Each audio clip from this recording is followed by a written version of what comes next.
But that, yeah, there you go. We already laid the groundwork on how Sony and Marvel can do that. Now here's the other question. Let's get into this one. X-Men. X-Men. You had a very good idea on it. I wasn't down with it until you convinced me. To be honest, it's not totally 100% for me. Although I had the same idea as this idea came from John Campia. But I was on the same line as him before I even heard him say it. That you can't keep Magneto and Professor X in that World War II era because they'll be too old, be like 90 years old. 90 years old, exactly. Come out with a movie, and they wanted to do franchises with these movies, so you can't have old actors. Now, I mentioned that Magneto in the comic book has either whether it was rejuvenation, another getting scientists to figuring out how to keep him young because he knows he wants to live forever, or him using his own powers to make himself young and all that stuff. Which is fine. But it solves the problem for Magneto, but it doesn't solve the problem with Professor X and all the other characters. So now, then I saw like, okay, let me listen to what you gotta say. So to fix that, I think they have to go with individuals who come from the civil rights movement. Okay. Which basically the origin of Magneto and Professor X come from Malcolm X and Martin Luther King. Yes, their origins was inspired by them. So I think the actors should be black to portray these characters. They even talked about possibly like using the apartheid situation as a source. Maybe one person could come from South Africa, probably either Magneto or Professor, probably Magneto, and then be an immigrant from there. That would work. And then Professor X being an American, trying to do like Martin Luther King. Let's say there is no Martin Luther King, or maybe he was one of Martin Luther King's friends, and he was there, and whatnot. That could work. And then you have two people with the same, like feeling like they have the same struggle. One coming from like just like in the World War II thing, one coming from South Africa, but Magneto probably. And seeing all that or whatever, and like really feeling it and all that, and then one coming from the civil rights era, from like maybe the same age, maybe they met. There's a lot of ways you can play it. And I love it because you have these people that at one time had to fight for race equality. Now it's about species equality. Not only are you not better than me because of your skin. You're not better than me because you're not a mutant. Like I'm better than you in more ways than just you thinking that. Like that could be Magneto's take on it. But that's pretty much was his take on it. Like this whole Jewish, non-Jewish thing. That I'm even beyond that. I'm better than you because I'm a mutant. And I can and the gods or God or whatever has given me, obviously me and my people, this power and made you just normal. Yeah. And if the whole mutant thing was real and whatnot, technically, I mean, if you read the Bible, would Jesus have been a mutant? If you think about it, yeah. If the mutant situation was real, I would say Jesus would have been one of the original mutants, or one of the first superheroes. Exactly. So Magneto might have a real point about it. Like, hey, like they do help the blind to see. Sounds like a mutant ability to me. Yeah. Like look at regular people. You can't do it. Hey, making water in the wine. Coming back from the dead. Like some mutants are doing, like in these comic books, the mutants are doing these things. So now that we've had phase 1, phase 2, phase 3, everybody's gonna ask the same question. Okay, so if the mutants were already there, where were they doing all this stuff that was happening? Now, Avengers was the one getting into it. Now you have the comic book House of M, where Scarlet Witch wishes all away the mutants. To me, that's a whole movie onto itself that they could do. Now you said that, and I said the opposite. Like instead of wishing it away, like she could be the cause of it starting, but then you wouldn't have that apartheid history. Exactly. So because Scarlet Witch is from our time, yes, you definitely won't have them whole Scarlet Witch and Pietro's father being Magneto. How do you fix that? Do you even use that? Yeah, yeah. So Because so Scarlet Witch and Pietro's blood father. Maybe their DNA was donated from Magneto, because they never said that in the MCU. Even Kevin Feige has said they are not, this version are not mutants. Magneto's children are the ones that, because those were the only two characters that were shared by Fox and Marvel Studios that they could use either or on both sides. But I could fix that in a second. Okay. He has adopted kids. They never explained, they never said or showed their parents. Right. So you're saying the DNA could come from, I think what you talked about earlier about, and just her saying, I wish all mutants away. Away or to an existence. Just I would say wish them away, like they never existed. So that takes the history, that makes Professor X. Well, they don't exist. They don't exist now. So she at one time said, I wish them all away. And they all disappear. I have another one of my in my XMen versus the Avengers book. The XMen, or mutants in general, were on the verge of extinction. Was that the cause of it? Because I remember the XMen, Cyclops was trying to use the power of the Phoenix to bring back mutants.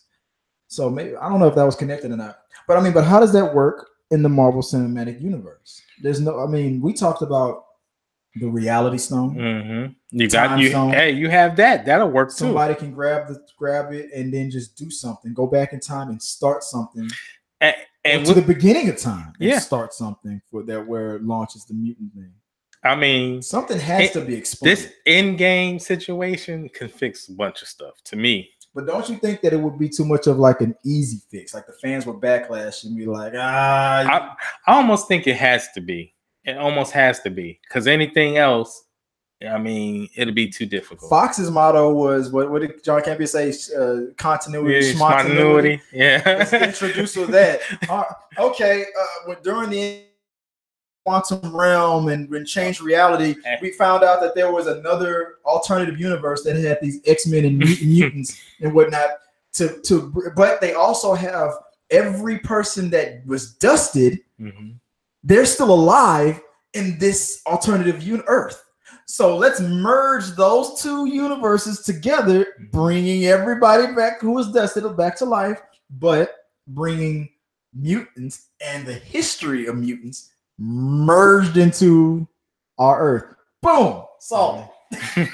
That's Reality Stone, right? An alternative Earth, the Fox Cinematic Universe, where Spider-Man was there. And everybody who else was dusted was there, but just never mentioned because the cameras were never pointed to them. And then you merge it, bringing everybody back to life. I don't know. Can the Reality Stones do that? Or the Power Stones do that? Yeah. Can they open a tear in the fabric of space and time and bring another Earth and merge it with our Earth? Yeah. Earth 2. Yeah. Bring the history and all that. Bring the history and just merges their history and our history, or the MCU history and the Fox history together on one Earth. To me, I would love it because that's comic booky.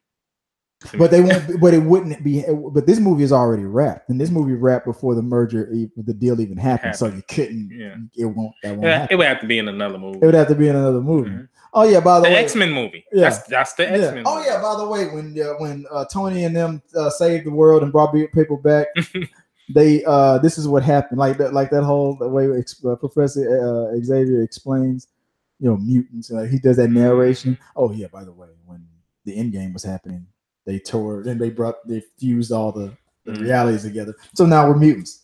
So let's just keep moving. That's a simple fix, but I don't know. I think the fans would go crazy and get upset. I'm a fan, and I wouldn't go crazy. Where's you? You are one ticket. Yeah, I'm one ticket. One ticket. So it's one versus a million nerds with computers. Charlie, you think the backlash on Captain Marvel was bad? but hey, let me. Would they go to the movie and see it? Yes, yeah, they would. Hey, that's all that's all Disney cares about. So they will watch the movie, but I think Kevin Feige, they got all the people that's working at the comic book company and with Marvel and Marvel Studios who have learned and read more comic books than I have and you have, that have access to all that material. they're gonna figure something out that works. Kevin Feige is not gonna greenlight anything that's gonna make his whole thing just jump off the rails. So he's gonna greenlight something that works. Mm-hmm. It's just a matter of speculating what he's gonna pick.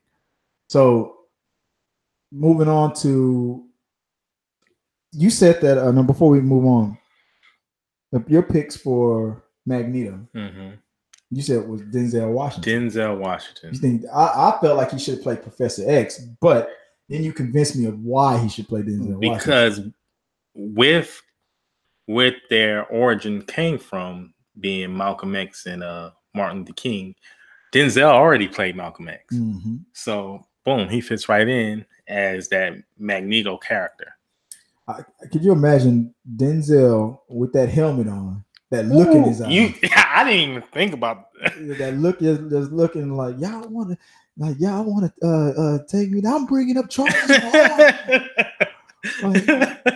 King Kong ain't got nothing on me. Wolverine. Wolverine. Yeah, exactly. You human motherfuckers think that y'all gonna take this from me? Yeah, it works, man. He's like, first y'all try to do this in my country, and now y'all take all my people.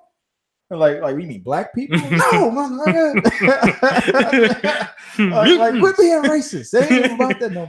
Like I know one thing. Acting wise, Denzel would bring it. Yeah, he would bring it. It would be.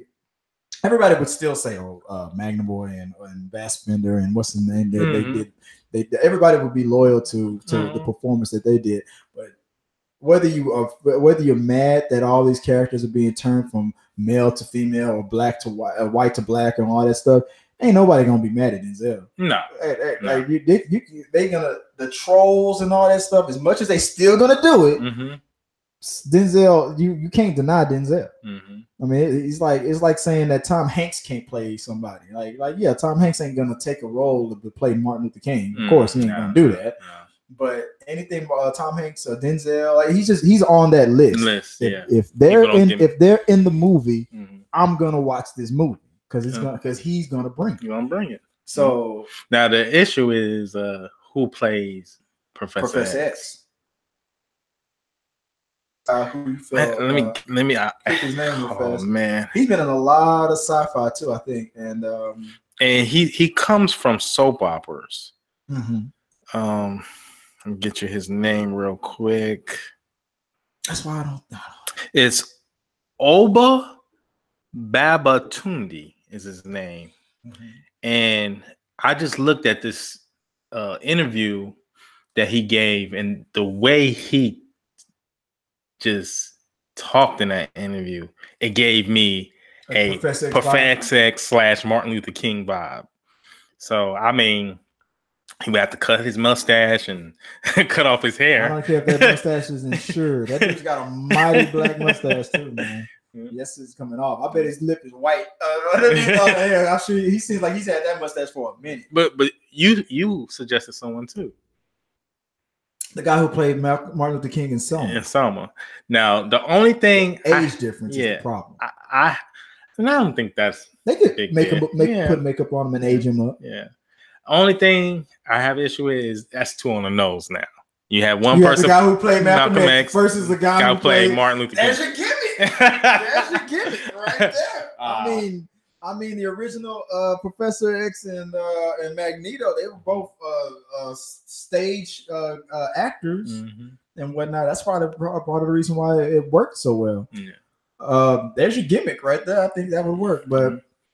But you know, Kevin Feige, anybody that they pick is gonna work. Mm-hmm. Now